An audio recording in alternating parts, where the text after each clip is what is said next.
샬롬, 하나님이 우리에게 새날을 주셨습니다. 하나님의 풍성하신 은혜와 도우심이 여러분의 삶 가운데 함께 하시길 소망합니다. 이 시간 시편 말씀을 읽고 하나님 앞에 침묵으로 기도드리겠습니다. 여호와는 나의 목자시니 내게 부족함이 없으리로다. 그가 나를 푸른 풀밭에 누이시며 쉴 만한 물가로 인도하시는도다. 내 영혼을 소생시키시고 자기 이름을 위하여 의의 길로 인도하시는도다. 내가 사망의 음침한 골짜기로 다닐지라도 해를 두려워하지 않을 것은 주께서 나와 함께 하심이라. 주의 지팡이와 막대기가 나를 안위하시나이다. 주께서 내 원수의 목전에서 내게 상을 차려주시고 기름을 내 머리에 부으셨으니 내 잔이 넘치나이다. 내 평생의 선하심과 인자하심이 반드시 나를 따르리니 내가 여호와의 집에 영원히 살리로다.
시편 23편의 그 표제에 보면은 다윗의 시라고 되어 있습니다. 우리가 잘 알듯이 다윗은 양치기였죠.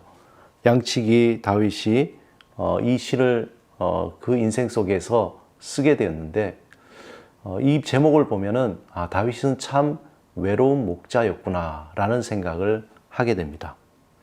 우리가 아는 다윗은 어떤 사람입니까? 어릴 적부터 그는 양을 치는 목동이었고 또 악기를 잘 연주해서 실제로 귀신을 쫓아낼 정도로, 악귀를 쫓아낼 정도로 또 신명나는 그러한 연주가요, 또 노래도 잘 부르는 그러한 사람이었습니다. 그는 수많은 시를 지을 정도로 또한 문학적인 소질도 있었을 뿐만 아니라 다윗은 이스라엘의 왕이요, 한마디로 정치인이었습니다. 다방면에 능력을 가진 사람, 그리고 정치적으로 지략이 뛰어난, 한편으로 또 배포가 큰 그러한 사람이었습니다. 그런 다윗이 그 시를 우리가 읽을 때마다 공감하는 이유가 한 가지 있는데, 그것은 다윗이 인생을 살아오면서 그의 고통과 아픔과 외로움과 여러 가지 삶의 고난 가운데에 그 모든 것들을 녹여서 시를 지었기 때문에 이런 사람들이 다 그 시를 공감하게 됩니다. 항상 정적을 피해 도망 다녀야 했던 다윗 뿐만 아니라 사울의 위협과 또 밧세바를 취함으로 통해서 그의 돌이킬 수 없는 그런 실수들, 또 자녀들의 근친상간과 아들의 반란 등 그의 인생에는 끊임없는 고통과 고난이 함께 했습니다. 그러기에 다윗에게 시편 23편은 굉장히 그러한 수려한 뛰어난 작품이 나올 수 있는 근거가 된 것이죠. 시편 23편은 인생을 살아오면서 눈에 보이지 않지만 항상 그 가운데 함께 하시고 그를 이끄시고 인도하시는 하나님을 생각하며 다윗은 이 시를 지었을 것입니다. 한편 우리가 이 시편 23편을 노래할 때에 굉장히 목가적이고 낭만적인 그러한 마음으로 이 시를 노래한다면은 뭔가 잘못된 노래 방법이죠. 왜냐하면은 다윗은 이 시를 지을 때에 모든 상황을 초월하며 또 모든 상황 속에 이끄시는 그 하나님.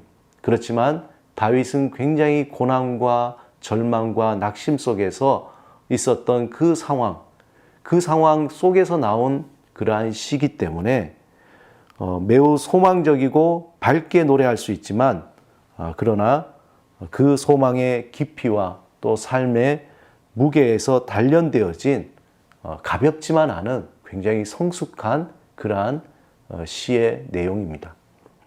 오늘 시편 23편에서 우리가 주목해서 보아야 할 표현이 있는데 그것은 부족함이 없으리로다입니다.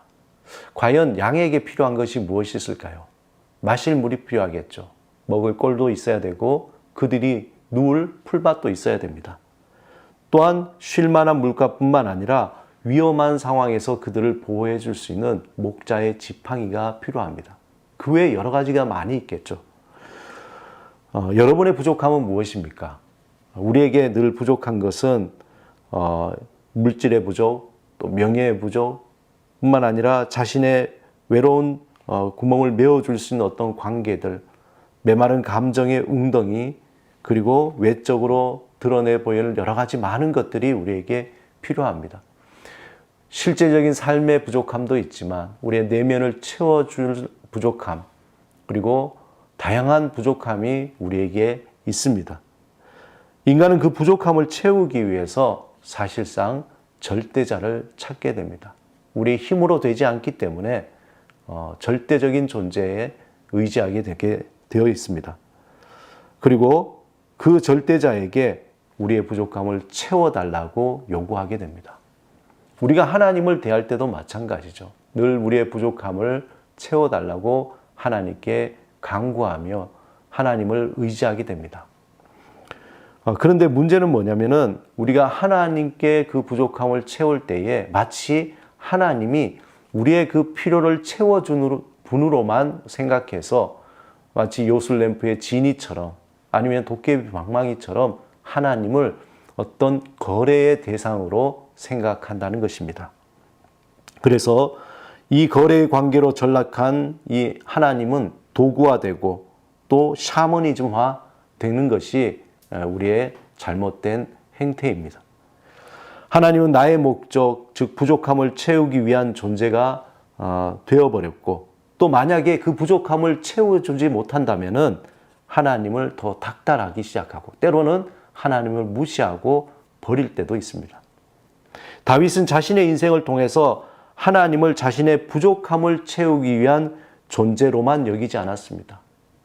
그는 그 부족함을 뛰어넘어서 다윗은 하나님을 온전한 자신의 전부로 알게 된 것입니다.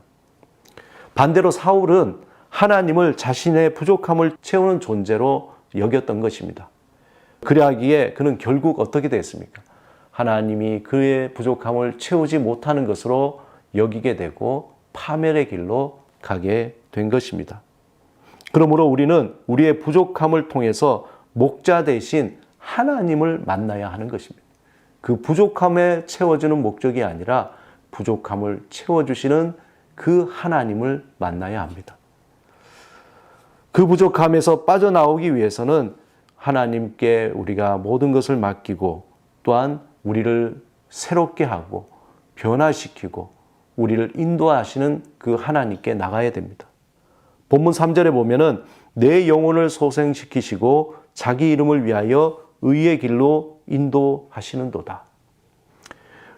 우리가 하나님을 만나는 것은 전적으로 하나님의 은혜입니다. 하나님은 자신의 양을 부르시고 목자가 되셔서 그 삶을 이끌어 가십니다. 또한 하나님은 그의 부르심은 우리의 모든 삶을 통해서 우리에게 다가오십니다. 우리는 하나님 품에 안기고 하나님은 우리를 그의 품에 안아주면서 또한 창조자와 피조물, 부모와 자녀, 목자와 양의 관계로 우리를 묶어주십니다. 그러므로 우리는 공적인 예배뿐만 아니라 우리의 개인적인 예배나 또한 우리의 삶 가운데에 하나님을 만나며 그분의 품에 안기어서 부족함이 없도다라고 고백해야 합니다. 그러한 시간이 절대적으로 필요합니다. 그 품에서 얻는 그 하나님의 품 안에서 푸른 초장, 쉴만한 물가, 그리고 음침한 골짜기에 다니면서도 두렵지 않고 또한 부족함이 없도록 채우시는 하나님을 새롭게 만나야 하는 것입니다. 마지막 6절에 보면은 내 평생의 선하심과 인자하심이 반드시 나를 따르리니 내가 여호와의 집에 영원히 살리로다. 다윗은 이렇게 고백합니다. 날마다 주님 품에 안기는 그 시간을 사모하시기 바랍니다. 이 땅에서 우리의 유일한 소망은 나의 부족함을 채우기보다 그 하나님의 품에 안겨서 하나님의 사랑을 알고 또한 그 사랑 안에 거하면서 다른 사람의 필요를 채워주는 그러한 삶을 사는 것이 진실로 부족함이 없는 삶이 될 것입니다. 오늘도 하루를 열며 하나님은 우리의 부족함을 채워주실 것입니다. 그러나 하나님, 우리의 부족함을 채우시는 그 하나님께 더 집중하여 하나님을 알고 하나님 그 품 안에서 평안을 누리며 살아가는 복된 삶이 되시기를 주님의 이름으로 축원합니다. 이 시간 함께 기도드리겠습니다. 주님, 우리의 목자 되시며 우리에게 주의 충만함으로 채워주소서. 우리의 모든 것을 아시는 주님, 우리의 부족함을 채우시고 주와 함께 살아가는 복을 누리게 하소서. 예수 그리스도 이름으로 기도드립니다. 아멘.